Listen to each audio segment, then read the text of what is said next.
Good morning, good evening, depending on where you are in the world. Welcome once again to Trekker's Delight as we go live, coming to you with Keith Shovlin, William Wofford, and of course me, Manhal Younes. Welcome everybody. Welcome to the show. How are you guys doing today?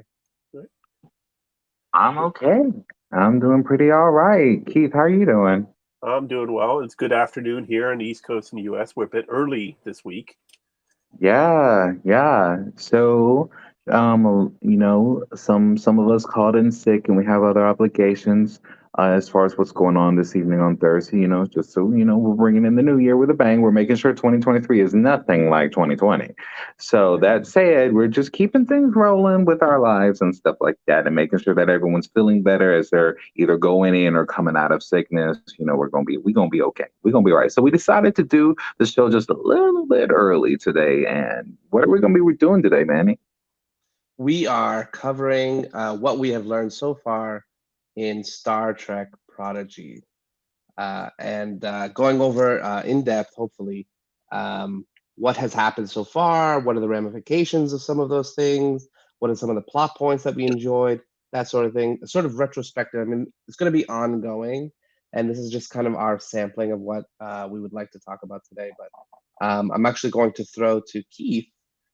Keith, thanks so much for joining us, man. And this was you're interested in talking about Prodigy today. Well, we just wrapped up season two. I mean, no, season one. I'm sorry, season one 2 weeks ago. That's where I got mixed up. 2 weeks ago, season one. Yeah. And this was the only current Star Trek that has more than 14 episodes in a season, and that's a full 20 episodes.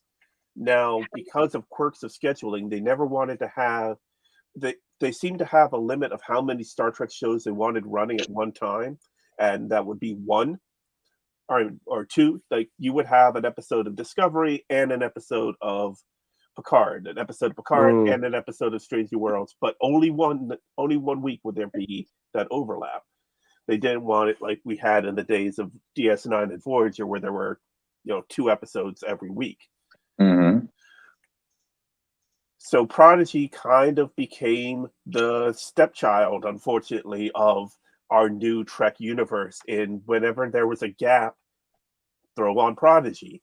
We got the first episode aired, parts 1 and 2, Lost and Found, aired on October 28th, 2021. So over a year ago. Ran for 4 weeks, and then it took a break for part 1 of Discovery season 4. Mm-hmm. Then Discovery went on hiatus at the beginning of 2022. But then we got 5 straight weeks of Prodigy, which took us to A Moral Star, the mid-season finale, which wrapped up at the beginning of February. Nice. Then we had Picard Discovery season 4, followed by Picard season 2, followed by Strange New World season 1, followed by Lower Decks season 3. Now, of course, there was a gap between Strange New World season 1 and Lower Decks season 3 during the summer, but for some reason they decided to hold Prodigy to finish out the year. Makes so sense. We have had 10 straight weeks of Prodigy now to finish out 2022. And the interesting thing is, the second half of the season, starting with episode 11, Asylum, aired on October 27th, 2022, almost exactly 1 year from when season 1 started. So their plan worked. Yeah. Well, we ended up having was we had 2 years in a row where a majority of the year you had a new episode of Star Trek. Right. Yes, they were almost contiguous. Exactly. Yeah. Has this happened before? No, not to this degree. We're talking about 70 to 80 weeks of new Star Trek across a 2-year period. And this could go on for the next 6 or 7 years. Yes. Because when you think about what's coming up, yes, I know. It's beautiful. It is beautiful. Yes, it's beautiful. It's beautiful. When you look at what we have coming in the next few months, we got nothing new in January this year. Okay. We'll call that the short treks gap. We should have had short treks right now. Yeah, we should. If they would have kept short treks going, I think I loved the short treks. By the way, the last short treks episode aired today in 2021, 2 years ago. Wow. or was it either 2021 or 2020? It was. I think it's. The lead-in I think Picard it's one of those. Yeah. Yeah, that's right. It would have been 2020. Sorry, 3 years ago. Okay. Years are weird in this post-pandemic hellscape. It does feel that way, yeah. So we've got Picard season 3 starting on February 16th. They have announced nothing more beyond then, but we know Strange New World season 2 has already filmed. We know Discovery season 5 has finished filming. Lower Decks season 3, or no, not season 3, season 4 is in production, and they aim for a summertime release for that. So August is when they've released Lower Decks. So what we may see this year is we will go through the 10 weeks of Picard season 3, and then we'll go right into the 10 weeks of Strange New World season 2. And then straight from that into the 13 weeks of Discovery season 5. Right. Wow. And then from there, right into Lower Decks. And then hopefully by that point, we'll be ready to start Prodigy season 2. Okay. My goodness. So that it could be the possibility that we have this gap right now, this little January and half of February gap. And then we're going to have Star Trek riding out into 2024 every week. Amazing. Oh, that just makes my heart. That just makes my heart warm. And knowing that we're not only getting these shows, but we're also getting Star Trek Strange New Worlds, the comic, Star Trek Resurgence, the comic and video game, a new Star Trek series starring Cisco. We got a new Star Trek comic series starring Worf comes out in March called Defiant. Oh, I didn't. And they just announced. Oh, I just saw the Defiant series. Yes. And they just announced a new Deep Space Nine series that's going to come out to celebrate the 30th anniversary of Deep Space Nine. And then just more books. I mean, my latest Star Trek book purchase, the autobiography of Catherine Janeway, in which we find out that she had a daughter.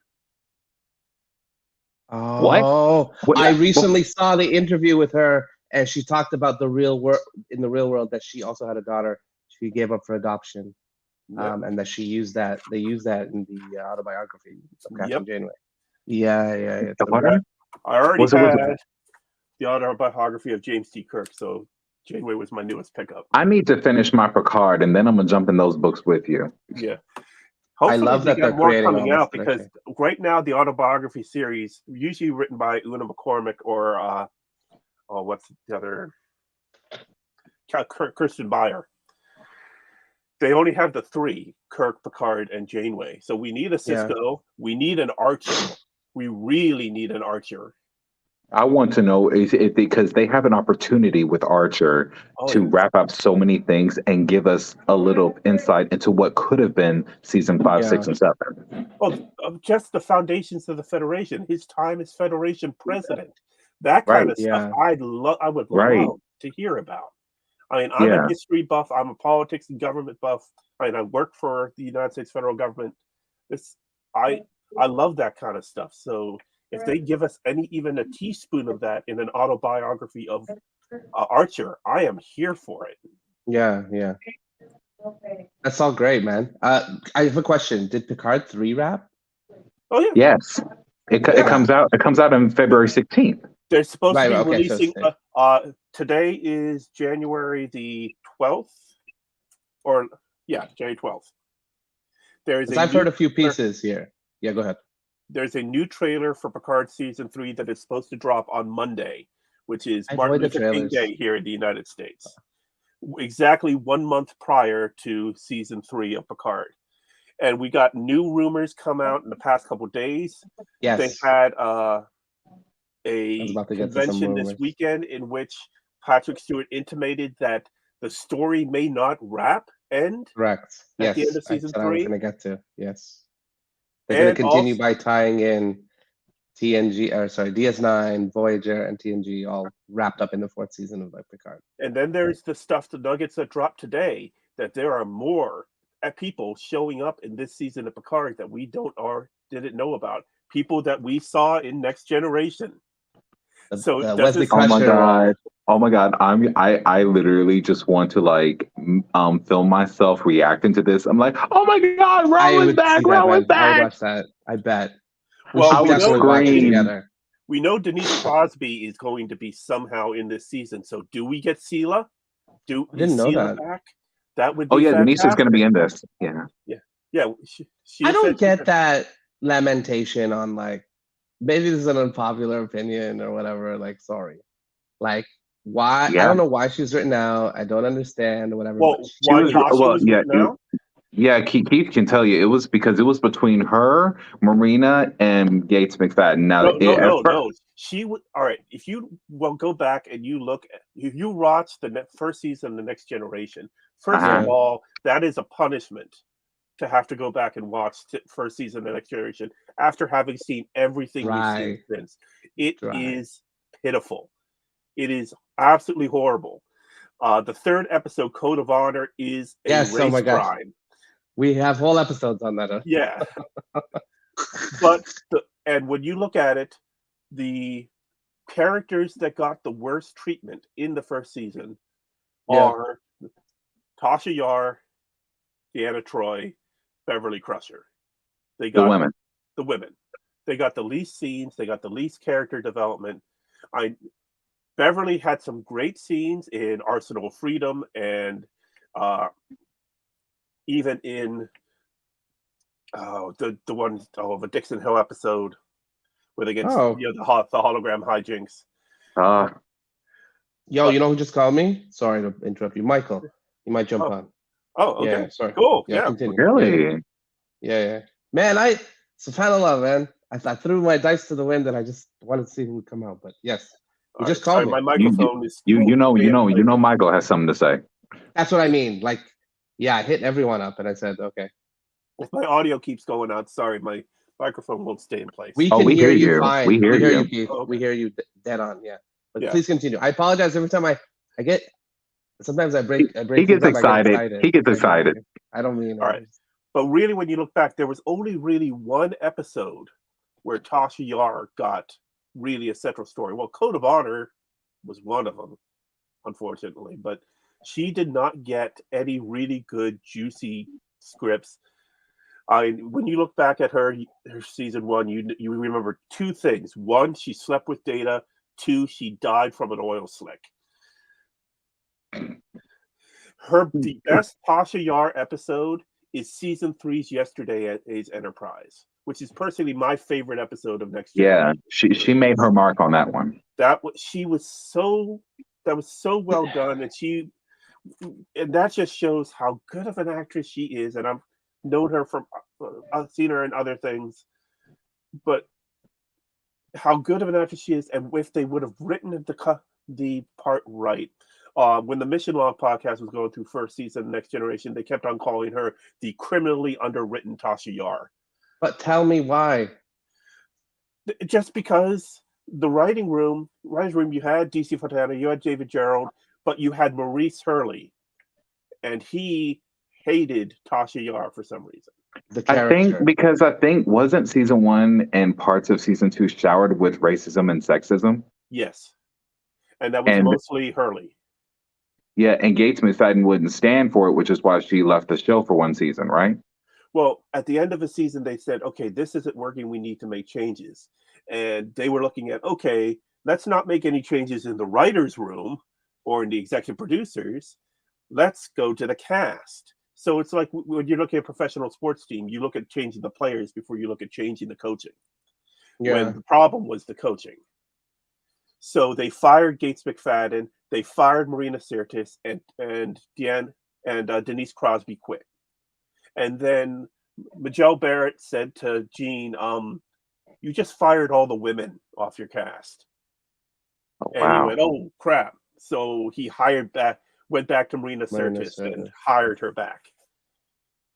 But they wanted to keep Wesley, so they had to come up with some reason why Wesley would stick around. And they needed a new doctor, and they figured, okay, let's get another woman, but let's have a woman that's not like Bones. Yeah, so they cast Diana Muldaur as Leonard McCoy as a woman. Do you think we're going to see her in season 3? Because she is still alive. It's possible, yeah. Diana Muldaur is still alive. We want to commit all of these like older actresses and actors to like because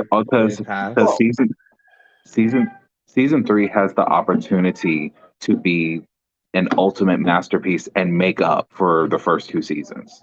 It has a unique Trek opportunity. I have Well, zero I gotta tell you, expectation. one Zero. of my favorite Christmas movies is A Christmas Story. One of my favorite Christmas Okay. movies is Star Trek Generations. Yeah, Oh, agreed. no, my Yes. favorite Christmas story for Star Trek is Star Trek II: The Wrath of Khan. That's a Oh, that's Christmas. a good one. Of course, it is. You watch it at Christmas. A It's a Jewish Christmas story. man dies to save others, that is resurrected. Okay, but okay. Well, well, Okay, well. all right. We're getting off We're in topic. the I was weeds. gonna say, okay, so Yeah, now we're diving into what if. all right. So A Christmas Story is a classic, and one of the networks here in America runs it 24 hours a day through Christmas, Christmas Eve, and everything. Okay. This year for HBO Max, they made a sequel. They got all the original cast back that was still alive, except for I saw one. the trailer I for saw that that. thing A for Christmas that. Story Christmas, and it's Literally based like off 30, of, 40 years It later. looks and really it's based good. off the same work. It's based off the next Gene Shepherd book, In God We Trust, All Others Pay Cash. No, this stuff. And yeah, I just bought that book too. That's It's my so stack of crazy, recent book man. purchases. You got the deep cuts. But so We are blessed, man. Blessed with this guy. A Christmas Story That is- Christmas, and I watched it for the first time on Christmas with my family, and we loved it. The only problem is the mother from the original movie, Melinda Dillon. The actress is still alive. She's retired, and she chose not to come out of retirement to be in this. Oh movie. no! So what did they do? Kill her off? No, they got another famous older actress to fill in the part, and that. Oh, they replaced her? Yeah, Julie Haggerty, the That's classic fine. 80s actress from Airplane Okay. and other movies. She Oh, filled the in Airplane as movies. mother. Yeah. We're talking Oh. about A Christmas Story somehow. Well, we're talking about the news of the latest news about Picard season 3, and Correct. Yeah. and that there's even more people coming back Yes. than what we've been told. And so I brought up the fact that they made a new Christmas Story movie, and they couldn't get back one of the actresses, which was a shame. We cannot hear you, Oh. Michael. Okay, hear you, man. Yeah, we cannot hear you at all. Actually, No, like zero. Like you're mute. Oops. And I swear to God, it's not me. okay. No, it's not. One last So- piece of news before we actually get into the season 1 recap. Now that Michael was here to talk about it, happy Yes. birthday to Michelle Paradise, the showrunner of Discovery. It is her birthday today. Oh, that's nice. Oh, okay. Happy birthday. Happy birthday. He'll be back. He'll be back. It's Michael. Okay. He'll be back. Okay. Yeah, he told me just to take him a little bit so he can figure it out. Okay, so back to Prodigy. Now, of course, we have the last 10 episodes more recently in our mind because we just went through 10 weeks straight of them. Mm-hmm. So basically, overall, what are your guys' impressions of the season as a whole? If I may, I am just happy that they, even though they did it for scheduling reasons, and I see where when you explain all how they did everything, it makes sense for the course of the year and for the next 7 years. Consequently, to me, it's like Marie describes this as like this Trek Renaissance, right? Mm-hmm. And so my heart would kept being broken by how condensed and how almost half-assed the Picard stories were in the first 2 seasons.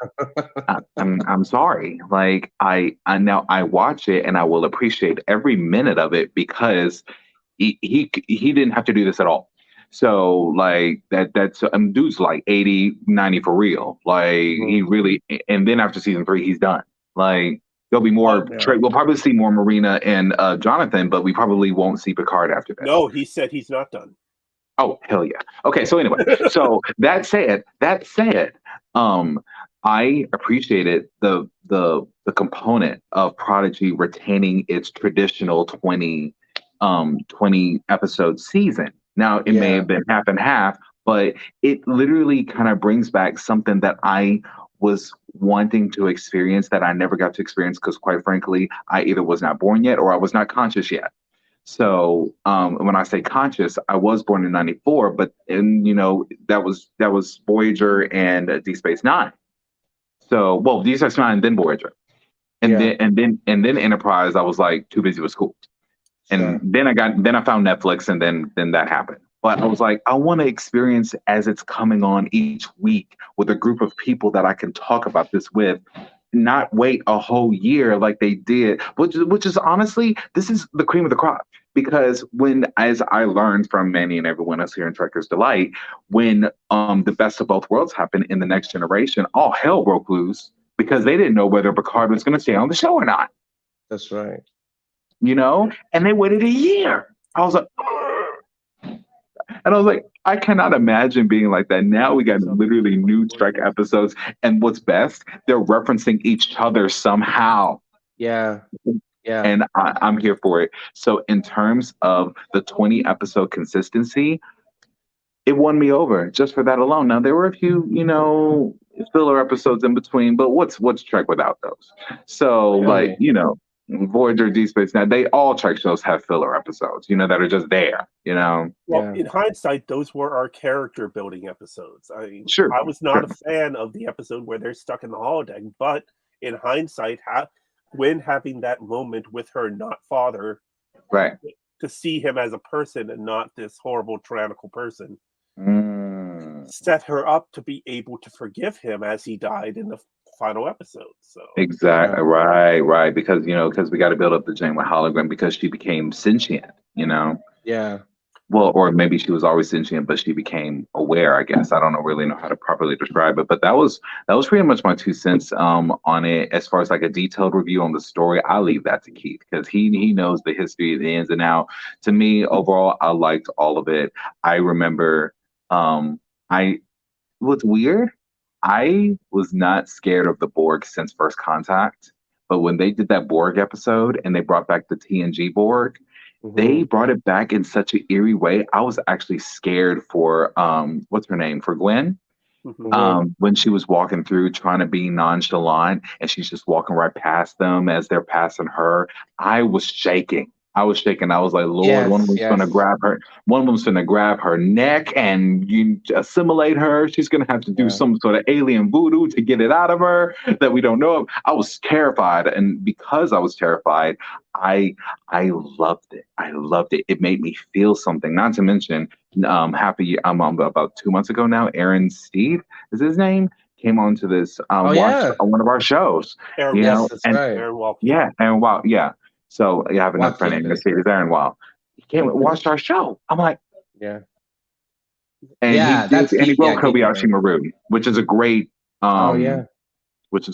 nod to What a all of our great past. episode, eh? Mm-hmm. Yeah. So that's my two And I cents have on. the picture for it if I can find it. Oh yeah. Oh, here it is. Yeah, this one here. Well, Yeah, What a that's great homage. Yeah.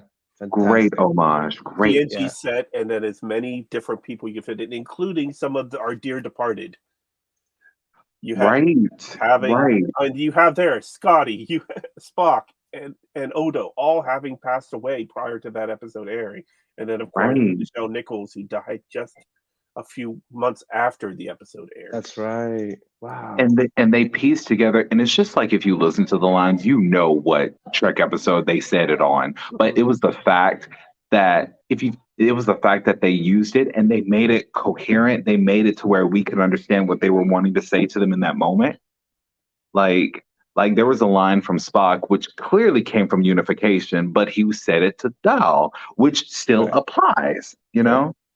And I loved it. Beautiful. Well, yeah, they had the Trek Culture YouTube channel just hit 250,000 followers a couple weeks ago, and they've been doing these special episodes where it's not just the people from their channel, but also guests and so their friends from other channels talk.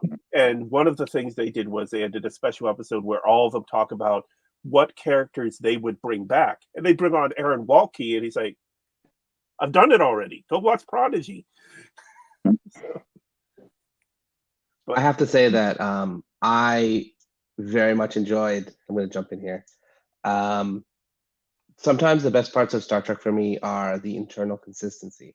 Like Mm, regardless of the story or whatever, if I'm watching it and I'm immersed in it, and if it's that makes it a good episode for me. If I'm not taken, it's like watching a play. If I'm not taken right, out of the action, right? If I'm immersed in the experience and I'm just like like a kid like watching it or whatever, it's a good episode for me. Like I'm right, not aware of the actors or actresses at all. I'm just thinking about the characters. And right. Prodigy, for the most part, did that for me. Mm, So, and it went into these amazing, bold. I think that Star Trek needed a lot of boldness. This is why, for the longest time, Lower Decks was my favorite new show, and still, I would say it's my favorite one because it's in the TNG area and whatever. But it's irreverent. It went in the direction that Star Trek hadn't gone. It was very, very necessary for it. And I believe Prodigy did the same thing. It went in the direction that, mm. yeah, Keith was actually, I'm going to throw to Keith because Keith brought up a very good point. I wanted to talk more about the direction that Prodigy went in. Go ahead, man. Well, yeah. We talked about it a little bit last week when we were recapping 30th anniversary of Deep Space Nine. When they were first coming up with what to do with Deep Space Nine, one of the ideas was it being a colony, but also the twist on it was, okay, is it a Federation colony or is it a new Starfleet outpost on a new world that just joined the Federation, in which you would see it from the perspective of that race joining the Federation, which would be, in that case, the Bajorans. And of Mm. course, then J. Michael Straczynski, and we get a space station instead. Now, from that time, we've continued to keep Starfleet focus. We were looking at Deep Space Nine. It was primarily Starfleet focus, Voyager, Starfleet focus, Enterprise, Starfleet focus, Discovery, Starfleet focus, which is all to be expected. Uh, if you're If for what? I just threw a okay, comment. sorry. Yeah, go ahead. Uh, now there was on the website IO9, the senior editor for the site, James. I'm probably saying this wrong. I think it's Whitmore. I'm getting it wrong.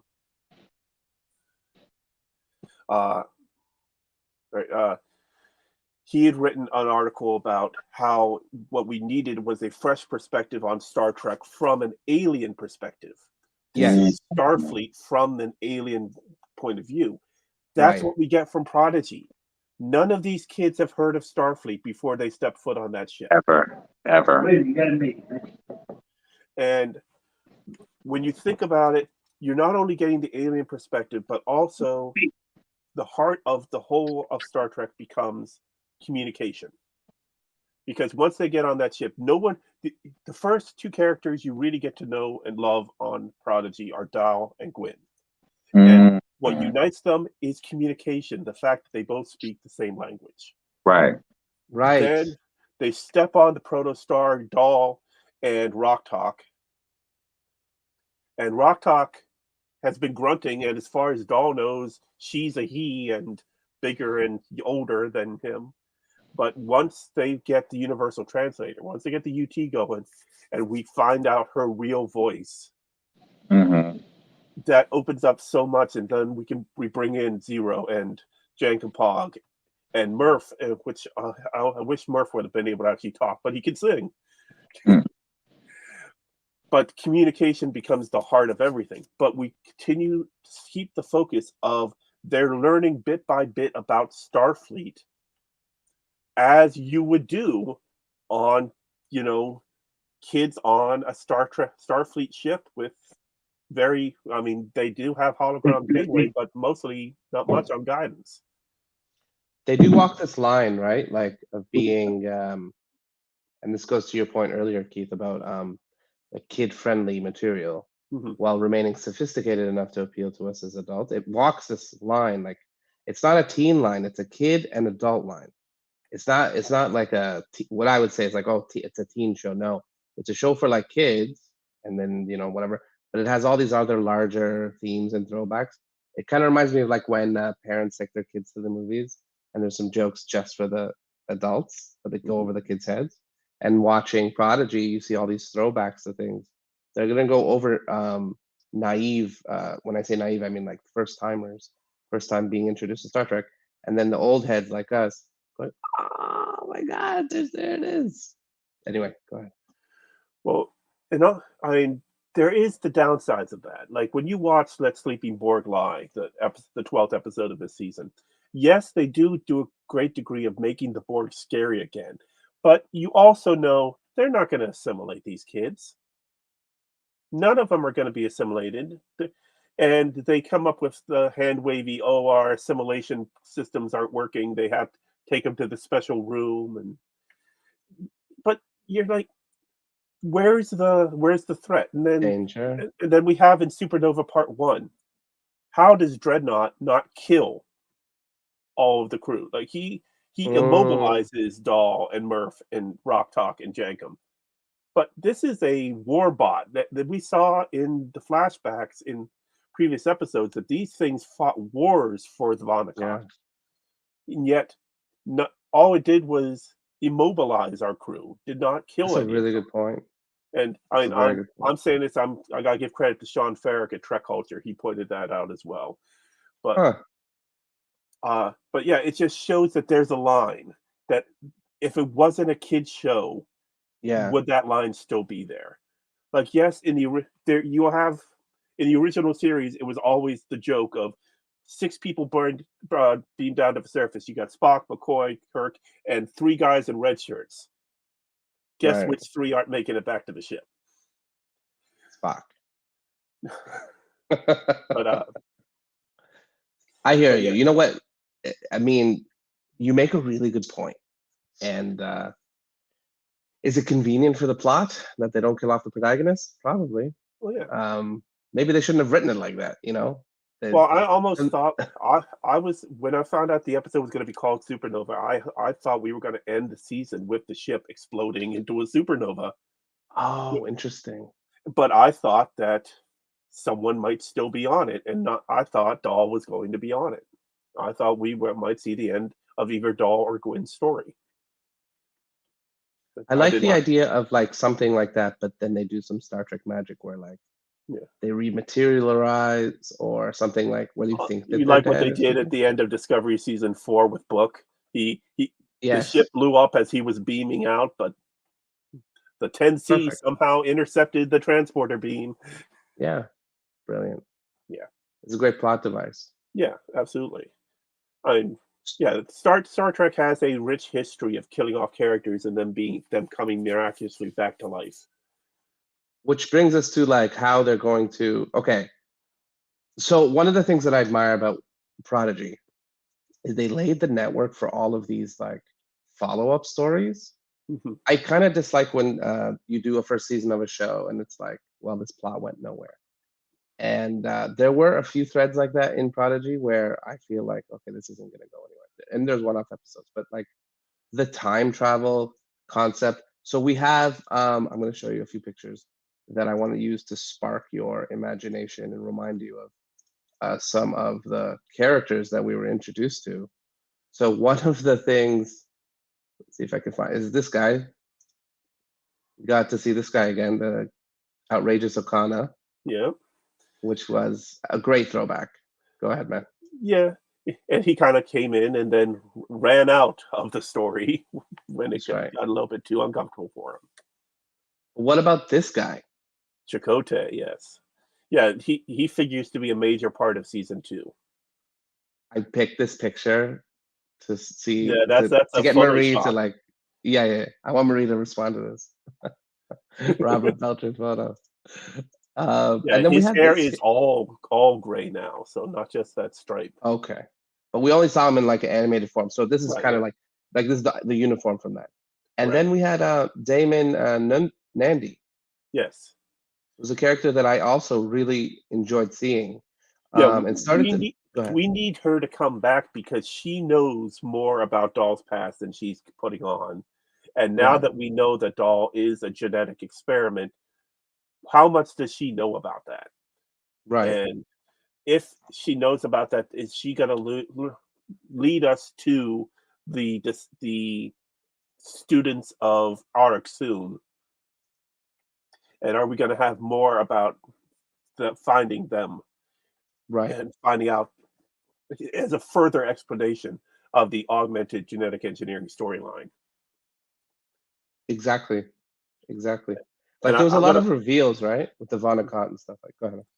and I'm gonna put this out there right now as my guess. Even though we got the tease of a new protostar at the end, we also got a tease of another ship, and we pretty much know now that the Dauntless is out for the count after getting nearly destroyed by the living construct. But we did see the shuttles that helped pick up the crew when they crashed into San Francisco Bay underneath the bridge were all from the same ship, the Voyager A. Wow, So, I didn't know that. yes. So, will we see the Voyager A as the primary ship of season 2? He's muted. Yeah, William, you're muted. When? When? Who? When? Go back and look You at know the when the water screenshots where they splashed? were picking up Hold when they on. were picking up the crew in San Francisco Bay. All the shuttles have the Voyager code on them. Hold on. We're going back to Voyager? We're going back to Voyager. The Voyager A. Yep. Holy shit. We already That's know right, from Discovery. because the last ship was new. So it's Well, Starfleet has this interesting thing where if the ship is particularly special, then the next ship of that name gets the registry code becomes part of the history and they start adding letters. Because we've had several Defiance now. So this one? Yep. Yep. See, NCC 74656A. I'll be goddamn. Wow. Keith, I gotta attribute your preciseness Wow. and attention to detail because I never Once would have again, it's caught not that. just me. I saw that, but also so did Trek Culture and Trek Central. Who takes the time to? But look, Okay, yeah, that's very clearly. that's got to be the smallest little hint in all of Trek. Because you would have to zoom in. It's the one we talked about last week, the NCC 1701E being destroyed at the battle. Yeah, destroyed. Yeah. So at least we know they weren't destroyed by species 8472 now. Yeah. Which is what happened in B Canon. Right. Well, and also B Canon, we had before I was able to take on the memories of Data, become captain. Right, and became captain, yeah, of the Enterprise F. No, the Enterprise E. It was still the E? I thought it was the F. It was still the E in the comics that led up to Star Trek 2009. I just read it. Okay. An excellent comic series, but they ended up undoing all of it with Picard season 1. Well, I thought that Countdown would have still held relevance because it's like the prequel to the Kelvin universe, and Picard was an ambassador. No, and he was admiral. He was admiral, and he so Countdown didn't really happen because I'm trying to figure out like where in Picard does it like. They took part of Countdown and kept it, but some of it is gone. I mean, obviously Nero and all that still is technically there. Spock is still. Oh, because if you think about it, before Spock is still gone, but in Countdown, Picard is an ambassador, not an admiral. In fact, he's the ambassador to Vulcan. Yeah, that's what I meant. Why would you need an ambassador to a planet within your own organization? But yeah, that's right, because he was trying to, instead of going to be an ambassador for Vulcan, he was trying to fight for Romulus. Yeah. So in Picard season 1, we get that he was the admiral in charge of saving Romulus. Now, in Countdown, it was Spock that went and spoke before the Romulan Senate about trying to save Romulans, not Picard. In Picard season 1, they say that it was very clearly that it was Picard. In fact, there's no mention of Spock whatsoever in Picard season 1, which is one of the many mistakes of season 1 of Picard. Okay. Because in Countdown, you have that you have Data as captain of the Enterprise E. You've got Geordi as the designer of the jellyfish, the ship. That's right. Spock, having left Starfleet and gone into private starship design. which of course we know now from Picard, now going to season 3, that nope, he's still in Starfleet. He's now a Commodore as of Starfleet. Season 3. Who's a Commodore?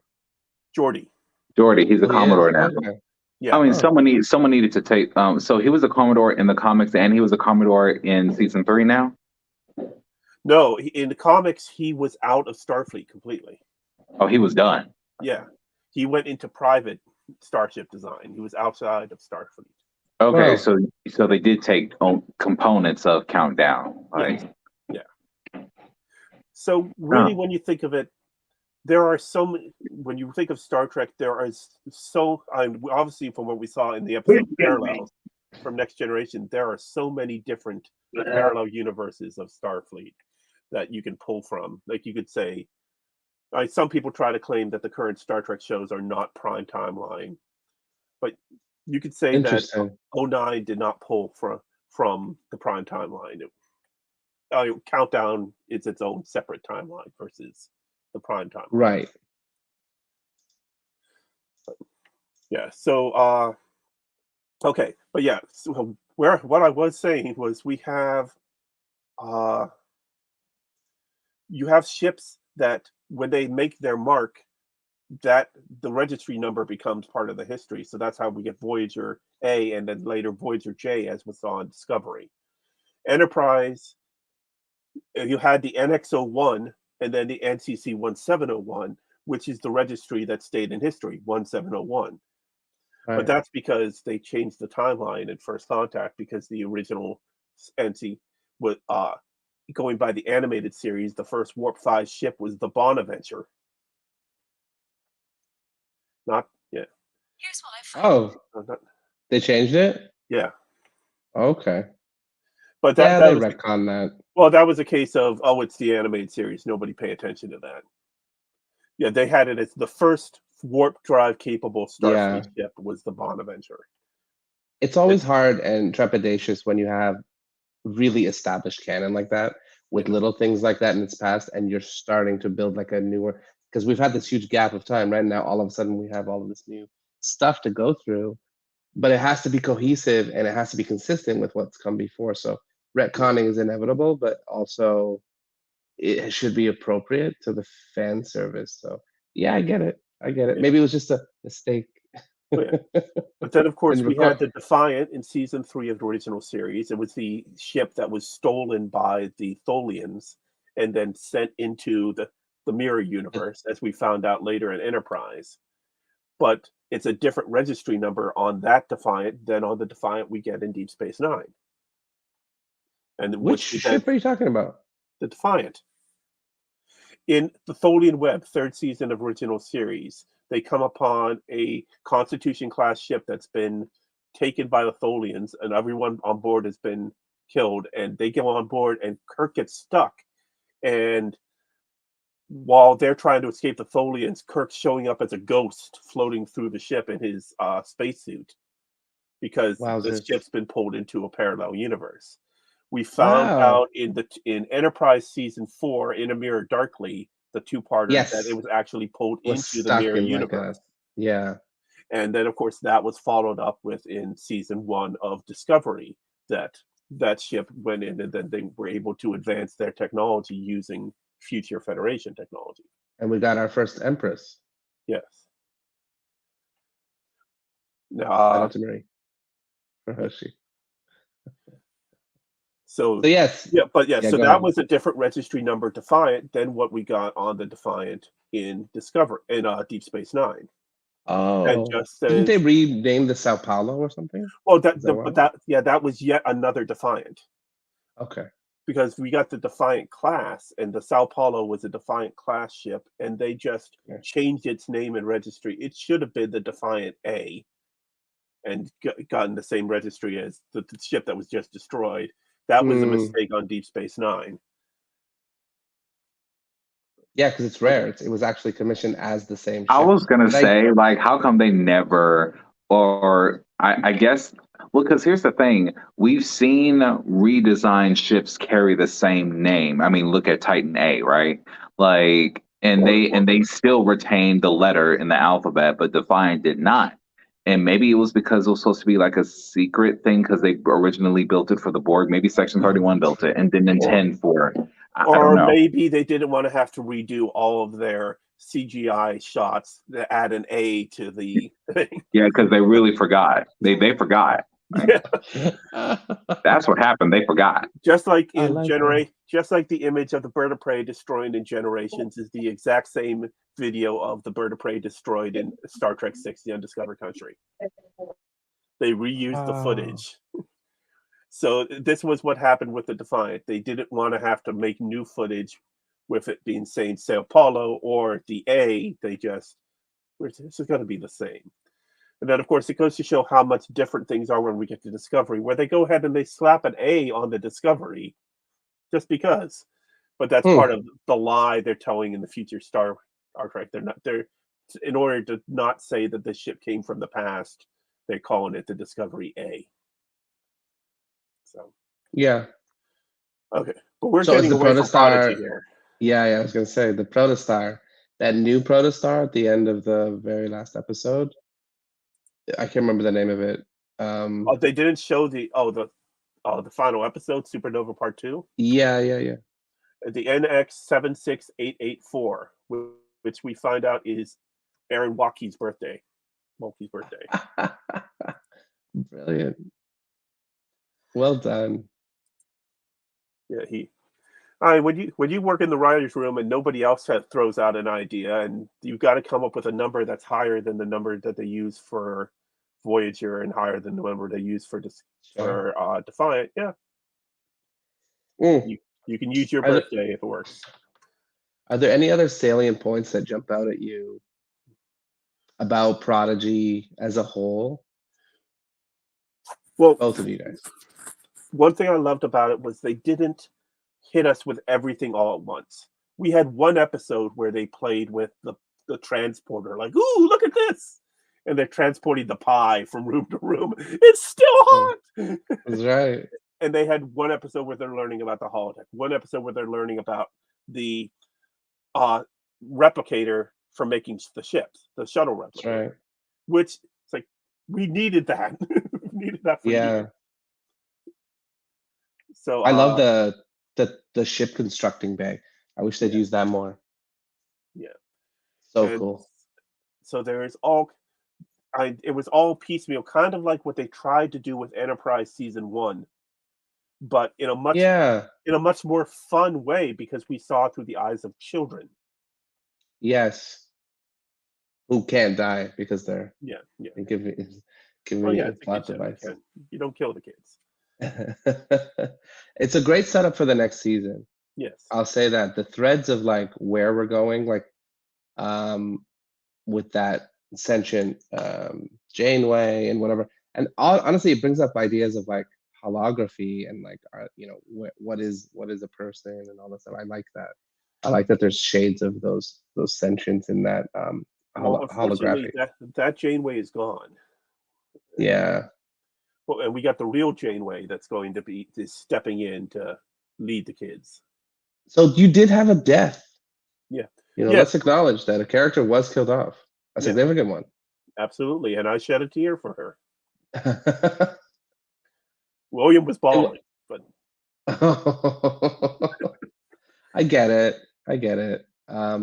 It learned enough to know that it was like sacrificing itself, which is, I think, the more poignant part, is that it did it not because it was ordered to, but because it knew it was the greater good, right? Which makes it human, at the end of the day. So, I think the characters,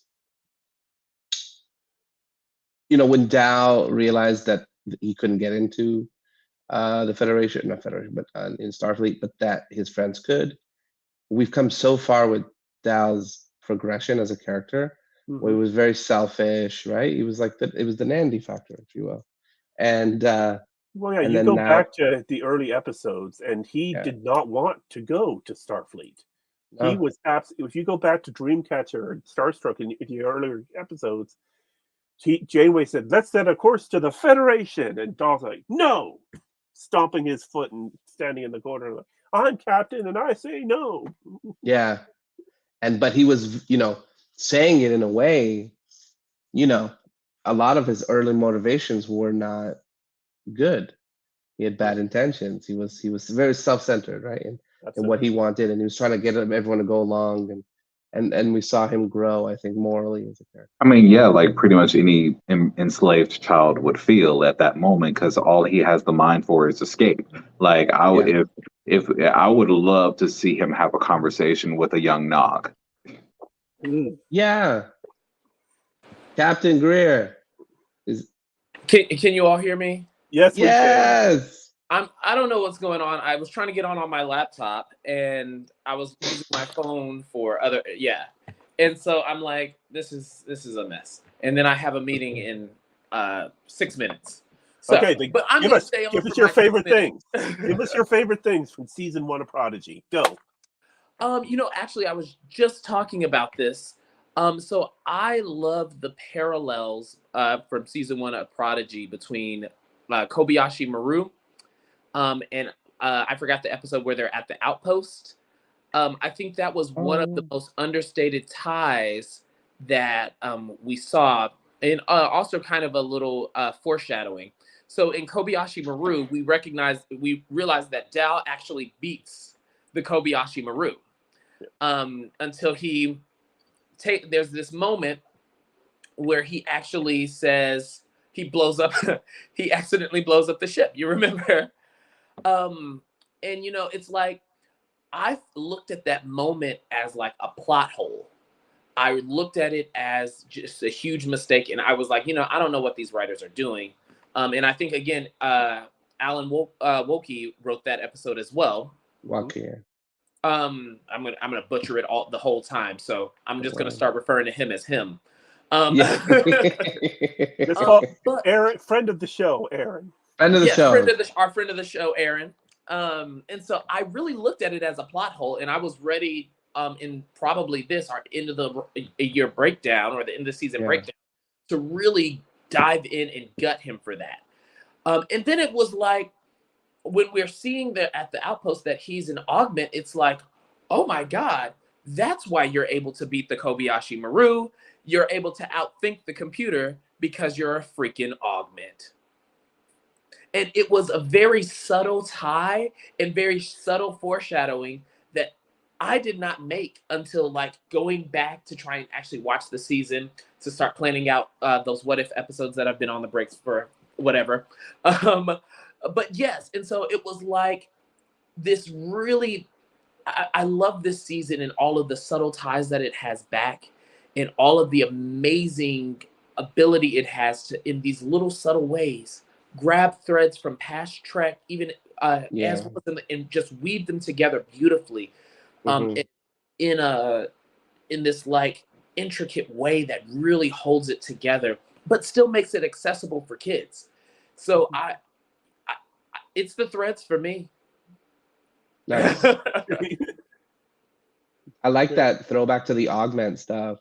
Like, one of the things that I enjoy about Prodigy is that there are all these like sort of overlapping concerns, but whether it's like, human or sentient being in the holography thing, again, like the EMH, and then we're bringing back the ethical dilemma of augments and the eugenics wars and entrance to Star Trek and stuff like that.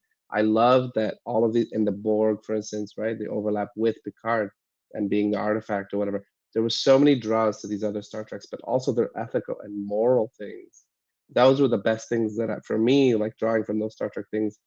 And you're seeing them from naive eyes, like from the eyes of like children who don't know the context of what's going on there. And when Dal figures out that he's an augment, it's not lost on us that he's special, but like knowing that he's like essentially human, that's also like, that was a slow play to get us like all to like, oh, what species is he, right? So I agree with you completely, man. But even that, in building on, yes, he's purple and bluish and actually a really great color, and I would love to have it as like a blazer. That's that a would like be a choice. Listen, I go to a lot of events, and you got to have something fresh and eye catching, and that would be amazing. But anyway, but even going back to the tie for kids, he is blue and purple and all of these colors combined, but he is still human. And Right. that is a that deeper message, given the time and the where we're at as a society, that we need to reinforce to our kids. And Star Trek did that in such a subtle, beautiful way. Mm-hmm. Yeah, absolutely. Sorry, I'm just pulling up a picture for you. Yep, there he is. Yeah. Like, look at just imagine a blazer, not the spots, but that actual like imagine Skin tone. Yeah. It's the melanin for me. Yeah.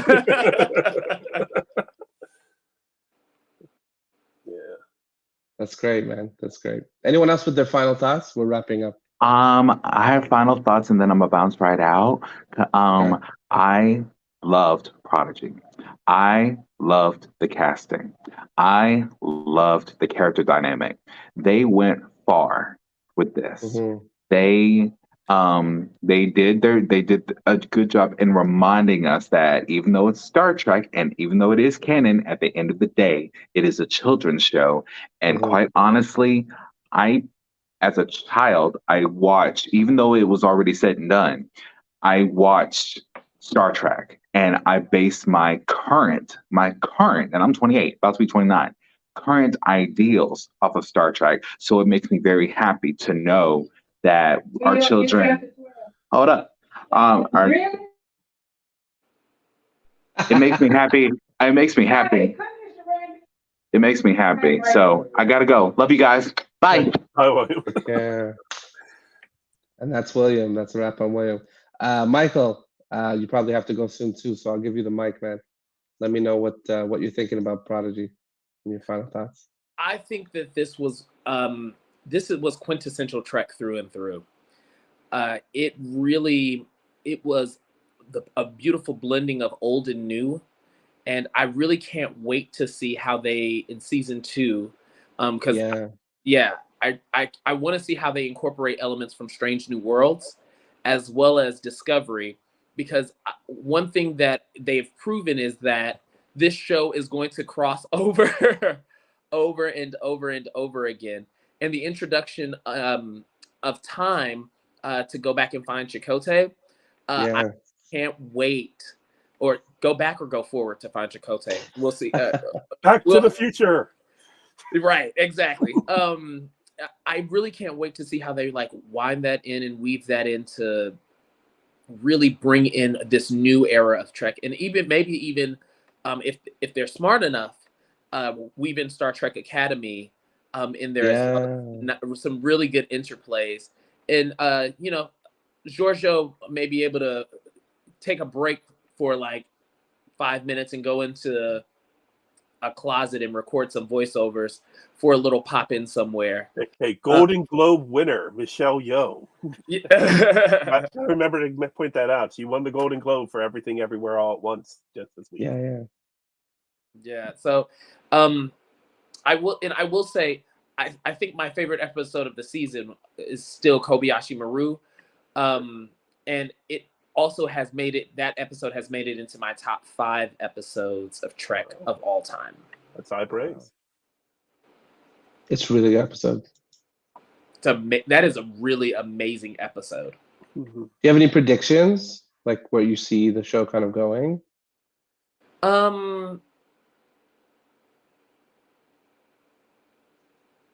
There's a lot of threads, to pull. Yeah, I really think, and I may be weird, I still have a lot of hope for, if you remember the Star Trek show short, not Calypso, was it Calypso? Set in the future on Discovery. Yeah, where Zora had created herself and was taking care of Aldous Hodges. That was Calypso? Yes. I really, really think that is an errant thread that they have not figured out how to weave back in anywhere. And I really think that Prodigy is going to be an opportunity to weave that thread back into the actual Star Trek timeline, some way, shape, form, or fashion. Not quite sure how they'll do it. I mean, there are a couple of options there because, we still also have to address the physical changes to the system, because in Calypso the nacelles were still attached. It hadn't been all the way upgraded. There's a lot of things we need to work on there. Yeah. But I really think that Prodigy would give an opportunity to weave that back in, and fix some of the plot holes that short created, and also and maybe Zora becomes the I don't know, the holographic or the computer advisor to I forgot their species, but she becomes their species guide to talk about the humanity of the Federation and what the Federation stands for, because she can stay there. She's unbound by time and by time. So Yeah. That would be a way to weave that back in some way, shape, form, or fashion. Wow. Yeah, I could Very definitely cool, see man. that. I could definitely see that as, like, if not Prodigy, at least the end of Discovery, final episode with them leaving the ship, having to abandon the ship for some reason, and next thing you know, it flashes ahead to Craft being picked up and connecting right into Calypso. But, like, why don't they pay us for this? they should, especially since I can also say Calypso. I can say Calypso and when Picard was written by Michael Chabon, author of Manhood for Amateurs, the autobiography by Michael Chabon. It's amazing what I can just grab sometimes. Yes, but I need to hop to this meeting. Yeah, have No fun. problem. Talk to you soon, man. Well, yeah, we know season 2 of Prodigy is coming because whenever you order an animation show, you order 2 seasons because of how much time it goes into production. So when they finish the 2 seasons of Lower Decks, they automatically pick it up for 2 more seasons. They have yet to announce the next 2 more seasons of Lower Decks, but it's probably a given at this point. I hope so. But yeah, we've got a lot to look forward to. Like who did the experiments to create Doll? Yeah. What happens to Gwendala when she gets to Vonnegut? Does she get to meet a younger version of her father there? Wow. Do they? Did that create a new timeline?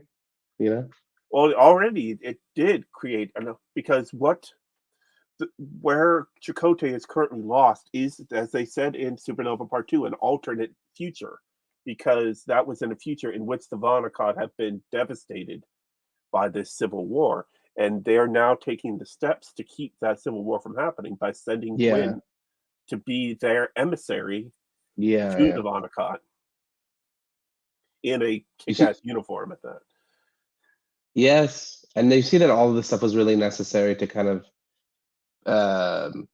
we had to learn all of these things about Gwyn and her journey for her to be a sympathetic character going back to her people. Like one of the things that I loved in that last episode was her desire to go back to her people.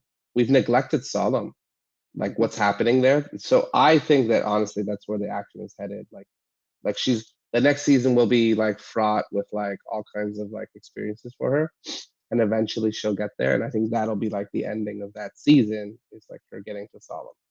Yeah, she is now essentially Federation ambassador to Solemn, but it took the whole season for her to become indoctrinated into the Federation, into Starfleet, to learn the ideals, to learn the culture, so that she can now go represent it to her people. So there's splashes of colonialism in there. Is she like a Sacagawea, or is she more of like some of the natives that were, captured and indoctrinated by Columbus?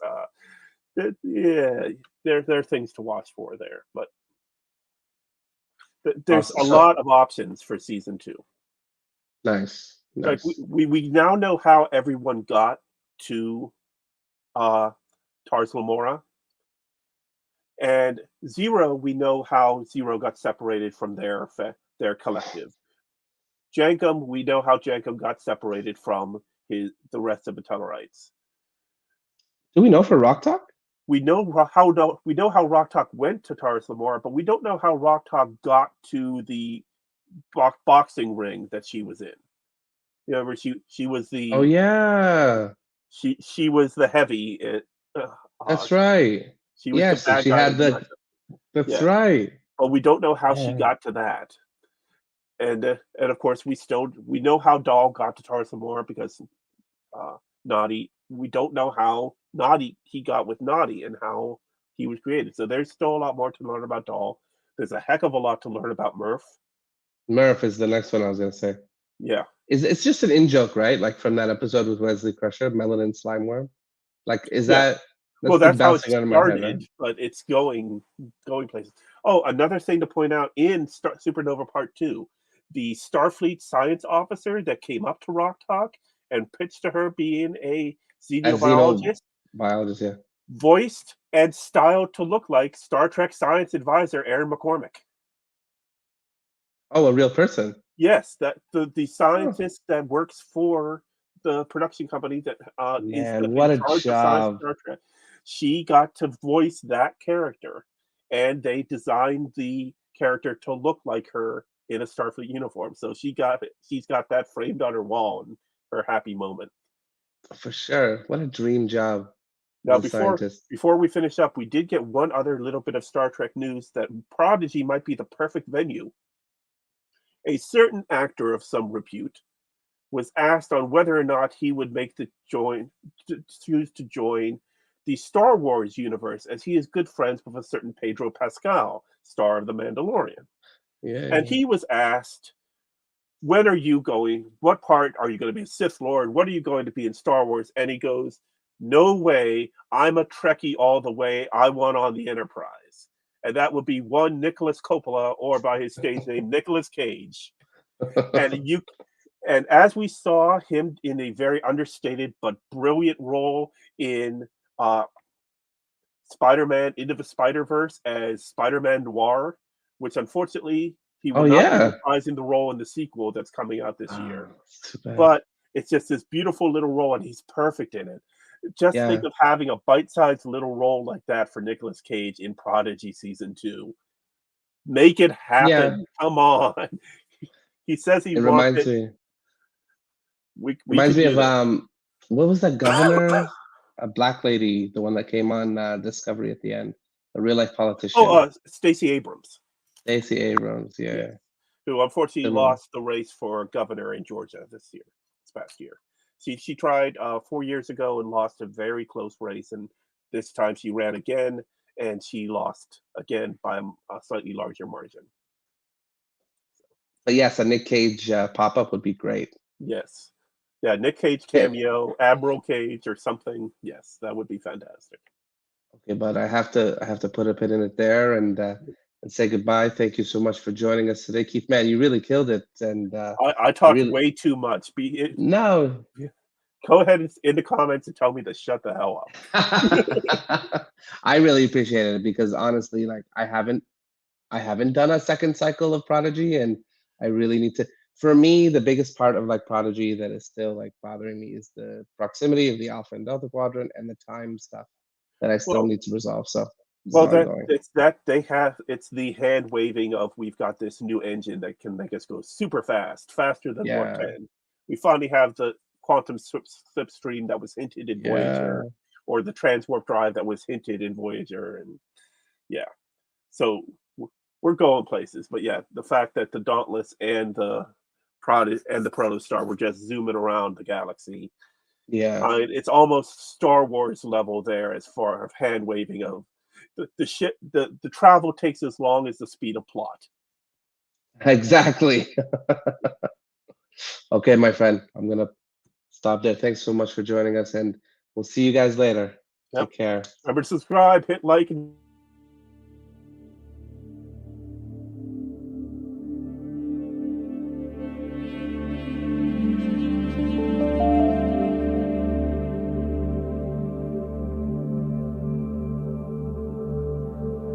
absolutely. Yeah, I'm not gonna ever say it on the internet.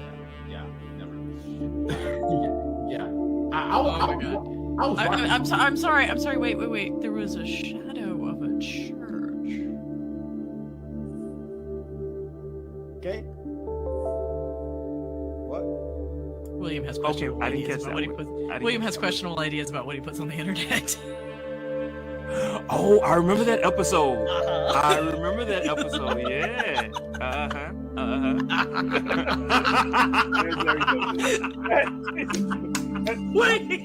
what?